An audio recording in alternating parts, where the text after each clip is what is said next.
नमस्कार।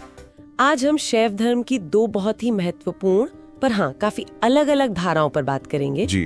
एक है कश्मीर का त्रिक शैव मत और दूसरा कर्नाटक का लिंगायत समुदाय। बिल्कुल। दोनों ही अपने अपने क्षेत्रों में बहुत प्रभावशाली रहे हैं, पर हैरानी की बात है ना कि इनके बीच कोई खास संवाद नहीं रहा है। हाँ, ये बात तो है, बहुत कम इंटरेक्शन रहा है। हमारे स्रोत भी यही कहते हैं। लेखक का उद्देश्य भी शायद यही है कि इन दो शैव परंपराओं के बीच मतलब एक पुल बने, उनकी समानताओं और असमानताओं को समझा जाए। और अब तो शायद माहौल भी थोड़ा बदला है, जैसे कश्मीर में अनुच्छेद 370 हटने के बाद हो सकता है संवाद का एक नया अवसर बने। हाँ, हो सकता है। वैसे शिव शब्द के भी कितने मतलब है, कल्याणकारी, मंगलमय, सच्चितानंद, अस्तित्व, चेतना, परमानंद। बिल्कुल। और ईश्वर की प्रकृति पर ईशोपनिषद क्या कहता है? तद्दूरे तद्वंतिके, वो दूर भी है और वो पास भी। हाँ, एक रहस्य। शायद यही बात इन दोनों धाराओं में अलग अलग तरह से सामने आती है। तो चलिए पहले कश्मीर चलते हैं। त्रिक शैव धर्म 9वीं सदी के बाद ये विकसित हुआ है ना? जी हाँ, कहते हैं ऋषि वसुगुप्त को शिव सूत्र सीधे शिव से प्राप्त हुए और बाद में अभिनवगुप्त जैसे महान दार्शनिकों ने इसे और व्यवस्थित किया।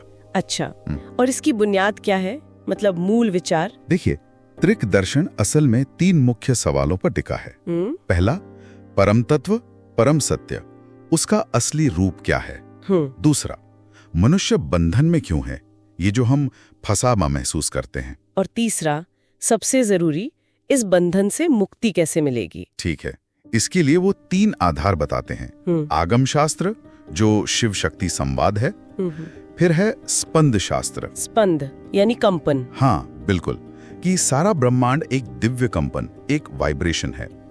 और तीसरा है प्रत्यभिज्ञा शास्त्र। प्रत्यभिज्ञा, ये क्या है? इसका मतलब है स्वयं को शिव के रूप में पहचानना, मतलब ये जानना कि हमारी असली पहचान शिव ही है, बस हम उसे भूल गए हैं माया के कारण। अंदर की यात्रा। निश्चित रूप से। अब इसके मुकाबले अगर हम कर्नाटक का लिंगायत शैव धर्म देखें, वो तो 11वीं सदी में बसवन्ना के साथ एक बड़े सामाजिक आंदोलन की तरह उभरा। हाँ बिल्कुल, और वो वीर शैववाद की जो पुरानी धारा थी कर्नाटक में, उसी से निकला है। पर इसका जोर देखिए एकदम अलग था।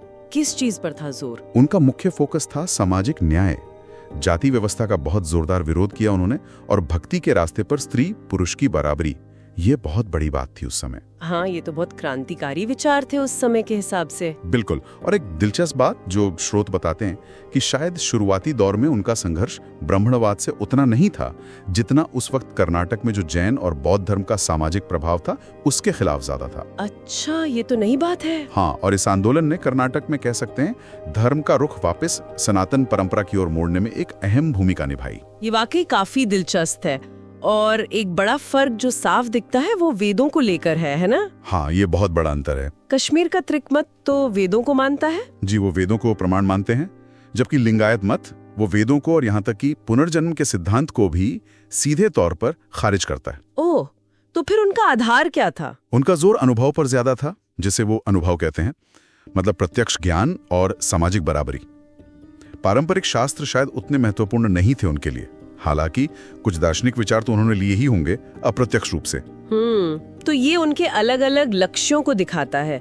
मतलब त्रिकशैव मत का लक्ष्य था व्यक्ति की चेतना को ऊपर उठाना, शिव के स्तर तक ले जाना, दर्शन और साधना के जरिए। हाँ बिल्कुल, उनका रास्ता एक तरह से आत्म अन्वेषण का था, दार्शनिक गहराई का, जबकि लिंगायत मत का जो प्राथमिक उद्देश्य था वो समाज को सुधारना था। सामाजिक बुराइयां जैसे जाति भेद। हाँ, जाति भेद, असमानता, इनको खत्म करना, शिव भक्ति के माध्यम से एक नया न्याय पर आधारित समाज बनाना, ये उनका मुख्य लक्ष्य था।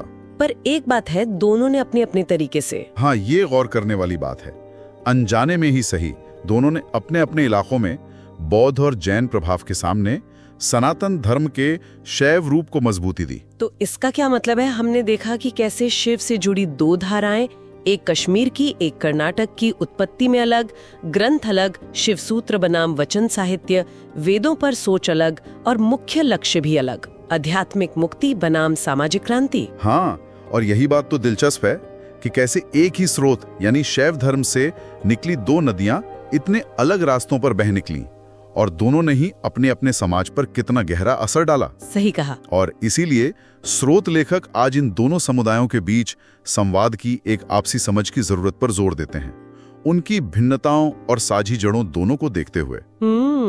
और श्रोताओं के लिए भी एक विचार छोड़ जाते हैं। जरा सोचिए, ये देखते हुए कि दोनों परंपराओं ने अनजाने में ही सही बाहरी प्रभावों के सामने सनातन परंपरा के कुछ तत्वों को बचाने का काम किया। हाँ। तो अगर आज ये समुदाय, जैसा कि स्रोत लेखक उम्मीद करते हैं, करीब आते हैं, जुड़ते हैं, तो वो एक दूसरे से क्या सीख सकते हैं? क्या कोई नई साझा जमीन बन सकती है उनके बीच? ये सोचने वाली बात है। जरूर।